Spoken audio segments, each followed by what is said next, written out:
জগৎগুরু ঠাকুর শ্রী রামকৃষ্ণদেব, জগৎজননী মা শারদা ও মহাচার্য বিবেকানন্দের চরণে আমার ভূলণ্ঠিত প্রণতি নিবেদন করি।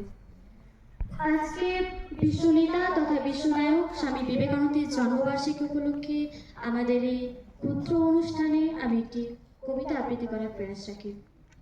বিবেকের পথ চিনে দিতে, কলমে পঙ্কজ সাহা। তুমি উঠে দাঁড়ালে যেন এক আলোক বর্তিকা মাথা তুলল আকাশে।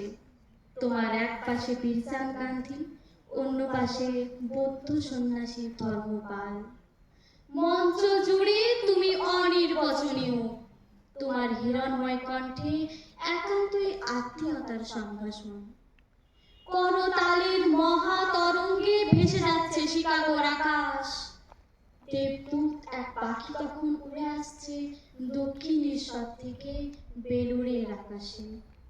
তার পাখার ধ্বনিতে তুমি ছড়িয়ে দিলে মহান সমাবেশের সমন্বয়ে সর্বসমন্বয়ের বাণী। যুগে যুগে মানুষ মানুষকে ভালোবাসার কথা, মানুষের দেবতা হয়ে গড়ে ওঠার কথা। পথের সঙ্গে হাত ধরাধরি করে পথের বাঁকে পথ মিলেছে পথে, সব পথ চলেছে সেই এক অদ্বিতীয়ের উদ্দেশ্যে। এত বছর পরে সেই পথ খুঁজে পেতে আমরা পথ হারাচ্ছি। আমরা যে তোমার পথকে আমাদের হৃদয় ধর্ম বলে চিনে নিতে পারিনি। নমস্কার।